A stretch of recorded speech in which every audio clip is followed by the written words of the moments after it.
Welcome back. रूस Ukraine की जंग, पाकिस्तान स्टॉक मार्केट पर शदीद असर। कारोबारी हफ्ते के पहले दिन मार्केट खुलते ही शदीद मंदी की लपेट में आ गई। KSE 100 इंडेक्स में 1480 पॉइंट्स की कमी हुई। मार्केट 43,070 पॉइंट्स तक गिर गई थी, मगर फिर उसके बाद संभाला लिया। माहिरीन का कहना है कि अगर मार्केट 5% तक नीचे आई तो ट्रेडिंग को थोड़ी देर के लिए रोक दिया जाएगा। तर्जुमान वजारत खजाना मुजम्मिल असलम कहते हैं कि पाकिस्तान स्टॉक एक्सचेंज कौमी और बैन अवी हालात की जद में है। ARY न्यूज़ से गुफ्तगू में उनका कहना था, आलमी स्टॉक मार्केट्स 5% तक गिर चुकी हैं। आलमी मंडी में खाम तेल की कीमतें बढ़ रही हैं। अपोजिशन हुकूमत के खिलाफ तहरीक अदम एतमाद ला रही है। बुनियादी वजह हमारी स्टॉक मार्केट का हमेशा से रूल ऑफ थंब ये होता है कि अगर इंटरनेशनल मार्केट्स में ऐसा कुछ बोचाल होता है तो हमारी मार्केट भी उसको फॉलो करती है। तो आलमी मार्केट में जो तेल की कीमतें जिस तरीके से बढ़ रही हैं, तो पाकिस्तान जैसी तरक्की याफ्ता ममालिक होते हैं उनके लिए कुशन बहुत कम होता है जब इस तरह की कीमतें बढ़ती है। देखना यह कि ये क्राइसिस अगर लंबा हुआ तो ये हमारे लिए मुश्किलात पैदा कर सकता है। तीसरी गैर यकीनी जो सूरत हाल हुई भी है वो अदम एतमाद वाली जो हुकूमत तो काफी हद तक कॉन्फिडेंट है, लेकिन मार्केट है जब तक ये मामला टलता नहीं है तो मार्केट इसको गैर यकीनी सूरत हाल में काउंट करती है। तो ये 3-4 चीजें मिलाकर जो है आज स्टॉक मार्केट भी मेरे ख्याल से दबाव के शिकार। सियासी पस मंजर है वो तो 2-4-6 दिनों में क्लियर हो जाएगा, उसमें तो कोई ऐसी कोई देर नहीं है। और कल PM ने इमरान खान साहब ने बोल भी दिया वाज़ेह तौर पे कि आ जाए और आप, हमारी तैयारी मुकम्मल है। बैनुल-अक़वामी मंडी में खाम तेल की कीमतों को पर लग गए। आलमी मंडी में तेल की कीमतें 13 साल की बुलंद तरीन सतह पर पहुंच गईं। कारोबार के दौरान लंदन ब्रेंट खाम तेल की कीमत $128.06 फी बैरल तक जा पहुंची, जबकि वेस्ट टेक्सास WTI खाम तेल $124.03 फी बैरल पर फरोख्त हो रहा है। लेकिन पाकिस्तानियों को परेशान होने की ज़रूरत नहीं। वज़ीर-ए-आज़म इमरान खान अगले 3 माह के लिए पेट्रोलियम मसनूआत की कीमतों को ना बढ़ाने का पहले ही ऐलान कर चुके हैं, जिसकी वजह से आलमी मंडी में खाम तेल की कीमतों में इजाफे का पाकिस्तान पर कोई असर नहीं पड़ेगा। सियासी मंजरनामे से खबर, जहांगीर खान तरीन ने मुल्क में बदलती सियासी सूरत हाल, अदम एतमाद की तहरीक और ग्रुप में मजीद अराकीन की शिरकत से आगाह करने के लिए तरीन ग्रुप का इजलास तलब कर लिया। ज़राए के मुताबिक साबिक सीनियर सूबाई वजीर अलीम खान भी शिरकत करेंगे।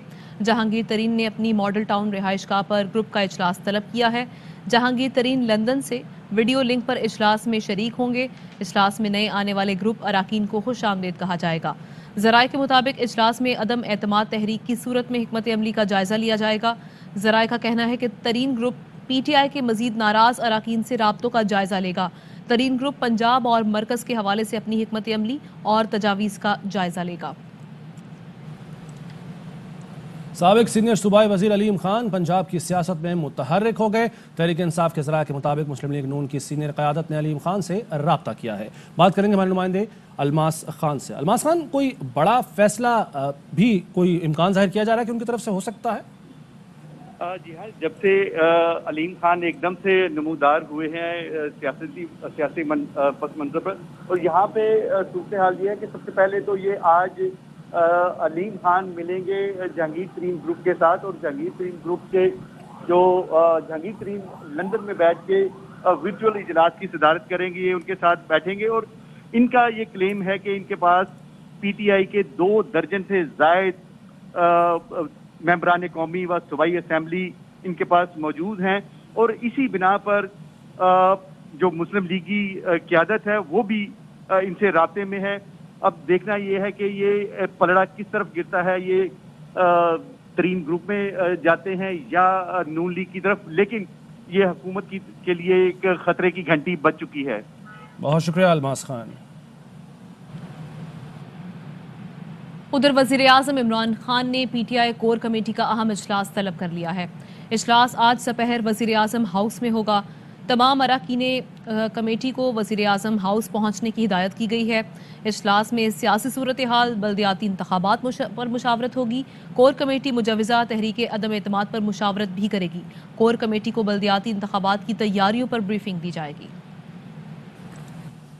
रुख करेंगे गुजरावाला का, जहां वफाकी वजीर शफकत महमूद न्यूज़ कॉन्फ्रेंस कर रहे हैं। इंशाअल्लाह उनको मुकम्मल नाकामी होगी। और एक चीज मैं कह दूं कि अगर कोई एक आधा बंदा तहरीक इंसाफ को छोड़ता है तो उसकी सियासत खत्म हो जाएगी। एक साहब आए थे हमारे साथ, अब वो कहते हैं कि मैं अपने घर को लौट गया हूं, तो फिर आने की तकलीफ क्यों की थी? क्योंकि ये कोई सियासत नहीं है कि आप कभी इधर और कभी उधर। तो बहरहाल इनकी जो हॉर्स ट्रेडिंग और ये जो कर रहे हैं और जो बाजार लगाए हुए हैं, इसमें इनको मुकम्मल नाकामी होगी। उसका इजहार बिलावल जरदारी ने कर दिया जब उसने आज अपने बयान में ये कहा है कि हाँ हो सकता है कामयाब हो सकता है नाकामयाब हो। तो बहरहाल शौक पूरा करें, इनको उनका जमहूरी हक है, अगर वो वोट ऑफ नो कॉन्फिडेंस लाना चाहते हैं तो बड़े शौक से लाएं,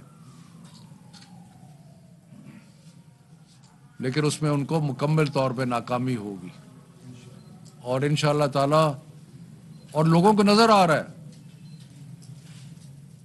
कि जिस तरीके से अवाम जो है वो तहरीक इंसाफ को और प्राइम मिनिस्टर इमरान खान को रिस्पॉन्ड कर रही है मुख्तलिफ जगह पे, उससे नजर आ रहा है कि इन लोगों की चोरी की और लूट मार की सियासत जो है उसका वो खत्म हो चुकी है। लोगों को क्लैरिटी हो गई है। एक वो शख्स है जो मुल्क से बाहर भागा हुआ है, जो आज तक नहीं बता सका कि उसके जायदादें कहां से आई हैं, वो जो फ्लैट लिए वो कहां से आए हैं। जो यहां पे है छोटा शरीफ, उसके नौकरों के अकाउंट से अरबों रुपए निकल रहे हैं। और जरदारी तो सारी दुनिया में मिसाल है करप्शन की। तो ये कितनी देर तक अवाम को लूटेंगे और इस मुल्क को सत्यानाश करेंगे? कभी भी अवाम इनको अब माफ नहीं करेगी और इनका वक्त अगले इलेक्शन में आप देखेंगे कितनी शिकस्त फाश होगी इनको। बाकी इंशाल्लाह जलसे जो पहले हुए हैं और अभी आगे होने जा रहे हैं वो इंतहाई कामयाब और अवाम की जमे गफीर जो है आपको नजर आएगा। गुजरावाला के लिए ख़ास तौर पे हमारी हुकूमत ने जो नए प्रोजेक्ट शुरू किए हैं उनका मैं थोड़ा सा जिक्र करना चाहता हूँ। एक यहाँ पे यूनिवर्सिटी का ऐलान किया है जो इंशाअल्लाह ताला उस पर अनकरीब। न्यूज़ कॉन्फ्रेंस आपने मुलाहिजा की, वापस आएंगे ब्रेक के बाद।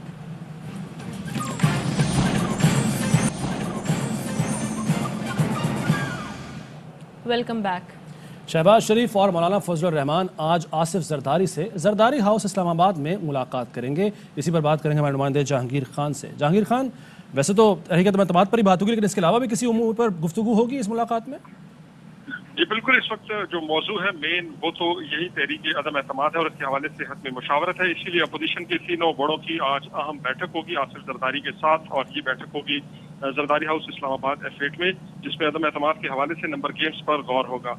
जराये के मुताबिक शहबाज शरीफ नून लीग की पार्लिमानी पार्टी इजलास के बाद जरदारी हाउस जाएंगे, जबकि मौलाना फजलुर रहमान भी उसी वक्त जरदारी हाउस पहुंचेंगे, जहां पर इस मुलाकात में तहरीक अदम-ए-एतमाद के हवाले से तमाम तर जो ऑप्शन अपोजिशन की जानिब से जिन पर गौर हो रहा है उन पर तफसीली गुफ्तगू होगी। और इस मुलाकात के बाद आसिफ जरदारी की जानिब से अपोजिशन रहनुमाओं के एजाज में एक शाइया भी दिया जाएगा। जी शुक्रिया जहांगीर खान। वज़ीर ख़ारिजा शाह महमूद कुरैशी का कहना है कि PTI मंशूर में जनूबी पंजाब के अवाम के लिए अलग सूबे का वादा था। वज़ीर आज़म ने इसे हकीकत का रूप देने के लिए अज़्म का इजहार किया, जिस पर वज़ीर आज़म का मशकूर हूँ। जनूबी पंजाब के लिए पार्लिमानी बिल और 500 अरब का इजाफी पैकेज वादों की तकमील है। उम्मीद है अपोजिशन जनूबी पंजाब की खातिर बिल के लिए मस्बत किरदार अदा करेगी। उनका कहना था कि सिंध हुकूक मार्च के इख्तिताम पर कराची समेत अहलियान सिंध का शुक्रगुजार हूँ। सिंध के शहर शहर कस्बे कस्बे से गो जरदारी गो का नारा गूंज रहा है। इंशाल्लाह PTI सिंध के बासियों को जरदारी माफिया से आज़ाद करा लेगी। इस्लामाबाद हाई कोर्ट ने राना शमीम को तौहीन अदालत केस में जवाब जमा कराने का आखिरी मौका दे दिया। हाई कोर्ट के चीफ जस्टिस अतहर मिनल्ला ने राना शमीम तौहीन अदालत केस की समाअत की। साबिक चीफ जज राना शमीम से अदालत ने शो कॉज नोटिस पर आज जवाब तलब किया था, लेकिन राना शमीम की जानिब से जवाब जमा न हो सका। राना शमीम और उनके वकील लतीफ़ आफरीदी ने फिर केस मुलतवी करने की इस्तदा की। कहा कि वकील बीमारी की वजह से जवाब का ड्राफ्ट नहीं देख सके, इसलिए मजीद वक्त दिया जाए और आज केस मुलतवी किया जाए। चीफ जस्टिस ने पूछा कि राना साहब, क्या आपने बयान हल्फी जमा करा दिया? राना शमीम ने जवाब दिया कि मैंने केस मुलतवी करने की इस्तदा की है। चीफ जस्टिस ने कहा कि ऐसा नहीं होता, अगर आपके वकील नहीं तो किसी और को वकील कर लें। आपके बयान हल्फी की कोई जस्टिफिकेशन नहीं, सिर्फ सियासी बयानिया बनाया है। जो कुछ शाया हुआ है वो बहुत सीरियस है। पाकिस्तान के 2 बड़े अखबारात ने आपका बयान हल्फी शाया किया, आपने उन्हें कोई नोटिस भिजवाया? राना शमीम ने कहा कि उन्होंने कोई इल्ज़ाम नहीं लगाया, न लीक किया, न किसी को दिया। अगर इन्होंने जरिया नहीं बताया तो बहुत जल्द मीर शकीलुर रहमान के अखबारात के खिलाफ एक्शन लूंगा, नोटिस भेजूंगा। अदालत ने राना शमीम को जवाब जमा कराने के लिए आखिरी मौका देते हुए केस की मजीद समाअत 4 अप्रैल तक मुलतवी कर दी। साबिक सदर रफीक तारड़ तवील अलालत के बाद इंतकाल कर गए। नमाज जनाजा आज दोपहर 4:30 बजे जामिया अशराफिया लाहौर में अदा की जाएगी। रफीक तारड़ का शुमार नवाज शरीफ के करीबी और बाएतमाद साथियों में होता था। मोहम्मद रफीक तारड़ 1997 में सुप्रीम कोर्ट के जज के ओहदे से रिटायरमेंट के बाद नवाज लीग की टिकट पर सेनेटर मुंतखब हुए और फिर उसी साल मुल्क के सदर बने। उनके दौर में सदर के इख्तियारात को बतदरीज कम किया गया और बिलाखिर 13वीं तरमीम के जरिए सदर के इख्तियारात में आइन की रूह के मुताबिक मुकम्मल तौर पर कमी कर दी गई। आर्मी चीफ का साबिक सदर मोहम्मद रफीक तारड़ के इंतकाल पर इजहार ताज़ियत। आर्मी चीफ ने कहा कि अल्लाह ताला मरहूम को जवार रहमत में जगह दे और मरहूम के अहले खाना को ये सदमा बर्दाश्त करने की हिम्मत अता फरमाए। खबरों का सिलसिला आगे बढ़ाएं। आपको बताएं कि पंजाब यूनिवर्सिटी के असातिज़ा पर पुलिस का लाठी चार्ज। असातिज़ा केनाल रोड पर अलाउंसेस में इजाफे के लिए एहतजाज कर रहे हैं। हसन हफीज से मजीद तफसीलात जानते हैं। हसन, क्या मुतालबात हैं इनके? देखें जी, ये पंजाब यूनिवर्सिटी के मुलाजमीन मौजूद हैं जो कि केनाल रोड पर उन्होंने धरना दे रखा है। इसमें असातिज़ा भी शामिल हैं और उन्होंने असातिज़ा ने इज़हार यकजहती के लिए यहाँ पर पहुंचे हैं। इनका कहना है कि जो डिस्पैरिटी अलाउंस है जो कि कैबिनेट ने मंजूर किया था वो इनको अभी तक नहीं दिया गया, जबकि पाकिस्तान के दूसरी जो तालीमी इदारे हैं वहाँ पर दिया जा रहा है। पंजाब यूनिवर्सिटी मुलाजमीन ने मुतादिद बार एहतजाज की कॉल दी, लेकिन आज इन्होंने ये रोड ब्लॉक कर दिया और साथ ही जो कैंपस पर ब्लॉक होने से धरना देने के बाद पुलिस का लाठी चार्ज हुआ है और शेलिंग हुई है, जिसके बाद 5 जो मुलाजमीन है वो जख्मी हैं जिनको जिना अस्पताल मुंतकिल कर दिया गया है। इस वक्त सूरत हाल ये है कि डिस्पैरिटी अलाउंस इनका कहना है कि जब तक नहीं दिया जाएगा उस वक्त तक असातिज़ा और ये मुलाजमीन जो है इसी तरह एहतजाज करेंगे। इस वक्त इन्होंने जो मार्च है वो कैंपस पुल से वाइस चांसलर के ऑफिस की तरफ मार्च शुरू कर दिया है और इनका कहना है कि जो लाठी चार्ज किया गया मुलाजमीन पर वो ज्यादती की गई है, जबकि इस एहतजाज की वजह से जो एम्बुलेंस है वो भी एम्बुलेंसेस को गुजरने में शदीद परेशानी का सामना है। साथ ही साथ यहाँ पर जो लोग हैं जो ठीक है, पंजाब यूनिवर्सिटी के मुलाजमीन पर पुलिस ने लाठी चार्ज किया है, वहाँ क्या सूरत हाल बता रहे थे हसन हफीज, शुक्रिया। कुछ मजीद खबरें एक ब्रेक के बाद।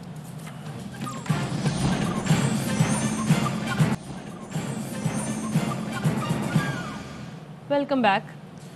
वज़ीर-ए-आज़म की ज़ेर सदारत PTI कोर कमेटी का इजलास शुरू हो गया। इसी पर बात करेंगे हमारे नुमाइंदे अब्दुल कादिर से। अब्दुल कादिर, कौन कौन शरीक है इस इजलास में? देखिए, वफाकी वुज़रा आला कोर कमेटी के जो दीगर मेंबरान हैं जिनमें गवर्नर साहिबान को भी शामिल किया गया था वो भी इस कोर कमेटी के इजलास में शरीक होंगे। मौजूदा जो सियासी सूरत हाल है तेजी से बदल रही है, लम्हा बलम्हा उसका भी जायजा लिया जाएगा। फिर अपोजिशन की जो तहरीक अदम एतमाद का मामला है उससे मुतालिक हिकमत अमली तय की जाएगी। लाहौर में कुछ सियासी सरगर्मियों की इतला है कि वहाँ पर कुछ तेजी आ रही है सियासी सरगर्मियों में, पार्टी की अपनी चीज़ों के हवाले से, तो उनका भी आज जायजा लिया जाना है। फिर बल्दियाती इंतखाबात की तैयारियों के हवाले से भी आज ब्रीफिंग दी जाएगी वज़ीर आला की जानिब से। तो वज़ीर आज़म की ज़ेर सदारत कोर कमेटी का यह अहम इजलास इस वक्त शुरू हो चुका है। शुक्रिया अब्दुल कादिर। शेरी रहमान कहती हैं कि आज बिलावल भुट्टो की क़यादत में अवामी मार्च वज़ीराबाद से रवात पहुँचेगा। मज़ीद कहा कि मार्च के इस्लामाबाद के करीब आने से हुकूमती बौखलाहट में इजाफा हो रहा है। उन्होंने कहा कि वाज़े तौर पर इनकी बौखलाहट दिखाई दे रही है। अदम एतमाद की बेचैनी अब चेहरों लहजों में नज़र आ रही है। सेनेटर शेरी रहमान ने मज़ीद कहा कि अवामी मार्च से इतना खौफसदा हो गए, जलसों में धमकियाँ दे रहे हैं। शेरी रहमान ने कहा कि आपकी अपोजिशन को धमकियाँ देना दुनिया देख रही है। अपोजिशन तो तैयार है, अब आप तैयार रहें। अपोजिशन को धमकियां हुकूमत की इंतकामी सियासत का खुला सबूत है। पिंडी टेस्ट का चौथा रोज बारिश से मुतासिर, मैच ड्रॉ की जानिब गामजन। ऑस्ट्रेलिया 271 रन 2 खिलाड़ी आउट से पहली इनिंग्स आगे बढ़ाएगा। पाकिस्तान ने पहली इनिंग्स 476 रन 4 खिलाड़ी आउट पर डिक्लेयर कर दी थी। चौथे रोज आउटफील्ड गीली होने की वजह से खेल अब तक शुरू ना हो सका। ऑस्ट्रेलिया को पाकिस्तान की बढ़तरी खत्म करने के लिए मजीद 205 रन दरकार हैं।